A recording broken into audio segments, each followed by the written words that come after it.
Sa ating mga huling pag-aaral dito sa ating confessions, natutunan po natin so far that ang ating Biblia, which contains 66 books, which make up the both Old and New Testament from Genesis to Revelation, ay nagmula sa Diyos. Ito'y kinasihan ng Diyos, ito'y hiningahan ng Panginoon, at dahil dito, hindi natin tinatanggap yung mga ibang aklat na isinulat po ng tao na kung tawagin the Apocrypha. Bukod pa ho dito, we've also come to learn that dahil po ito'y kinasihan ng Diyos, ito'y nagbibigay sa atin ng autoridad not only to preach, not only to read, but it is the authority over our lives on how to live and how to learn to worship God.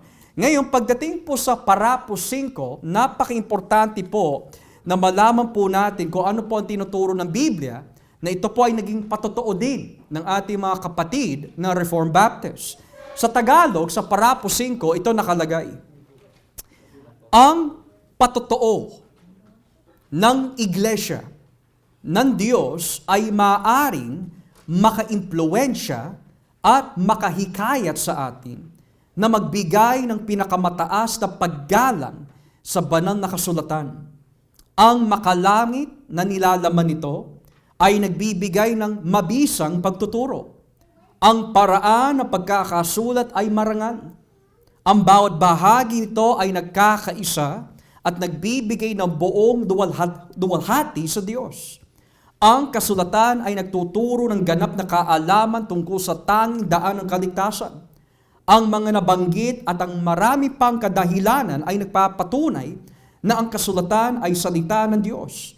Gayunpaman ang pagtanggap natin sa banal na kasulatan na hindi maaari magkamali na may autoridad sa atin ay resulta ng panloob na gawain ng banal na Espiritu.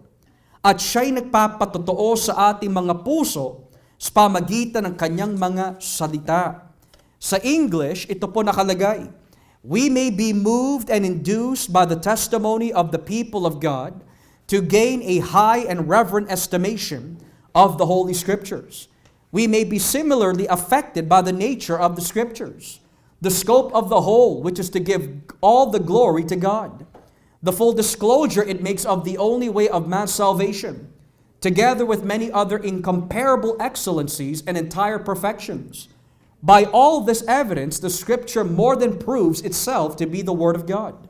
Yet notwithstanding this, our full persuasion and assurance of the infallible truth of Scripture and its divine authority is from the inward work of the Holy Spirit, bearing witness by and with the Word in our hearts. Sa madaling salita, ang ibig sabihin po nito ay ito. Kaya ho natin tinatanggap na ang Biblia ay salita po ng Diyos ay hindi dahil ito yung patotoo ng simbahan. Hindi dahil sinabi ni pastor, hindi sinabi po ni sister o dahil sinabi po ni brother na ang Biblia ay salita ng Diyos kung bakit tinatanggap natin na ito nga ay salita ng Diyos. Pangalawa, hindi natin tinatanggap na ang Biblia ay salita ng Diyos dahil mula from Genesis to Revelation, ang lahat ng may akda nito ay nagkakaisa sa doktrina, nagkakaisa po sa kanilang mensahe, at bagamat iba't ibang klase ang uri at estilo ng pagkakasulat ng mga aklat na nagbibigay po ng beauty and magnificence in how it was presented in the Bible, hindi rin po ito ang dahilan kung bakit natin tinatanggap ang Biblia bilang salita po ng Diyos. Hindi dahil po may mga artifacts na nakita po natin in history and archaeology, kung bakit po may nakikita po tayo in archaeology na may mga gulong na mga Egyptians that is found in the Red Sea, kung bakit tinatanggap natin ang Biblia ay salita ng Diyos. Hindi rin natin tinatanggap ang Biblia dahil sinabi ni Tacitus, Pliny, Josephus, at yung mga ibang historical writers that Jesus existed, kung bakit natin tinatanggap ang Biblia bilang salita ng Diyos. The reason why tinatanggap po natin ang Biblia bilang salita po ng Diyos is because kumilos ang banal na Espiritu sa ating puso't isipan na tanggapin ito bilang salita ng Diyos. Kung nakikita po natin sa Biblia that kailangan buksan ng Diyos ang ating puso't isipan upang tanggapin si Jesus. At nakikita din po natin sa katuruan po ng Lucas 24 na kailangan buksan ni Jesus ang isipan ng mga alagad upang maunawaan nila ang kahulugan ng kasulatan. Ganoon din, kailangan buksan ng Espiritu Santo ang ating puso at isipan na tanggapin ang kanyang mga salita bilang salita ng Diyos. Kaya hindi ho natin tinatanggap ang Biblia dahil matalino tayo. Maraming taong aral, matalino, doktor ng teolohiya, na tumiwalag sa pananampalataya at pinagdududahan nila ang Biblia bilang salita ng Diyos dahil hindi ibinigay sa kanila ng banal na Espiritu yung pribileyo na tanggapin ito bilang salita ng Diyos. Sa gayon, ito yung sinasabi sa atin ng ating Panginoon. Dito po tayo sa aklat ng Juan 16. Bakit natin sinasabi, kasama ng ating mga kapatid na Reformed Baptist, that you need the Holy Spirit's work to accept the Bible as the Word of God? Dito po tayo sa Juan 16, talatang 13. Juan 16, talatang 13. Look at what it says. Pero pagdating ng banal na Espiritu na siyang tagapagturo ng katotohanan, tutulungan niya kayo para maintindihan nyo ang lahat ng katotohanan.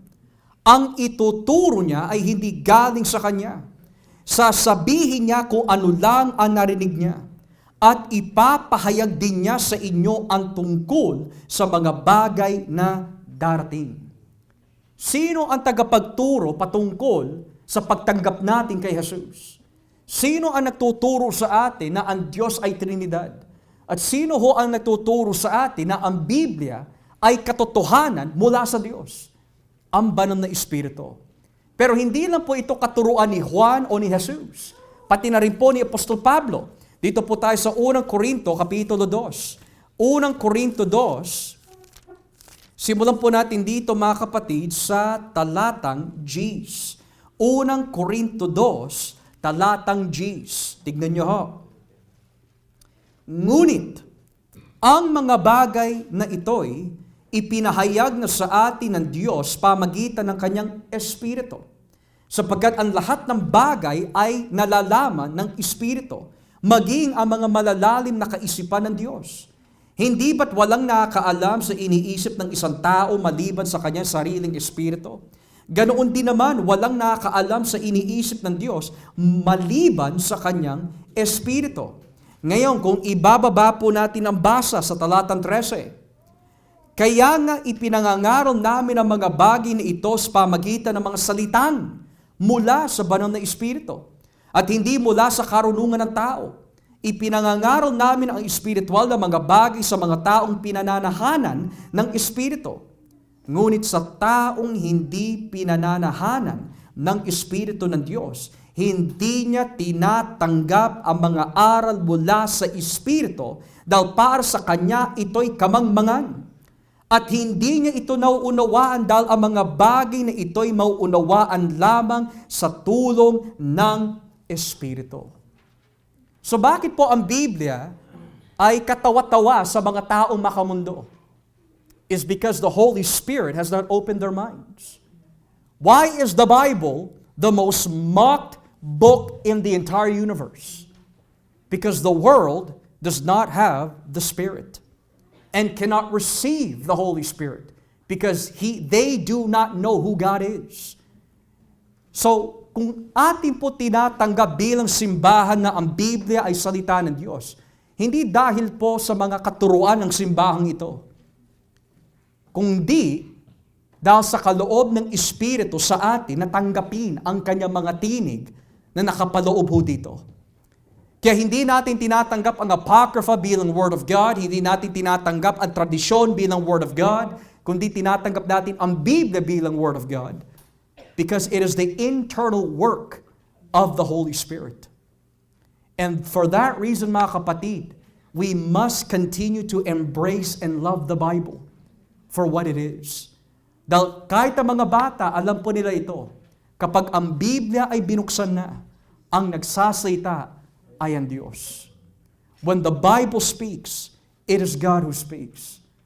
And that is the reason why ang confession of faith po natin, hindi dahil sa husay ng pagkakasulat, hindi dahil sa patotoo ni pastor o ng simbahan kung bakit mo tinatanggap ang Biblia bilang salita ng Diyos, but because of the monergistic, internal work of the Holy Spirit that leads you and guides you into all truth, why you accept the Bible as the Word of God. So that being said, meron po ba tayong mga katanungan sa ating tinalakay nitong hapon sa paragraph 5 of chapter 1 of our confession? Meron po ba mga katanungan related sa ating napag-aralan? Any questions? Okay. Naging klaro po ba mga kapatid? If it has become clear and the Lord has blessed you with His truth from His Word, tayo po ay manalangin na.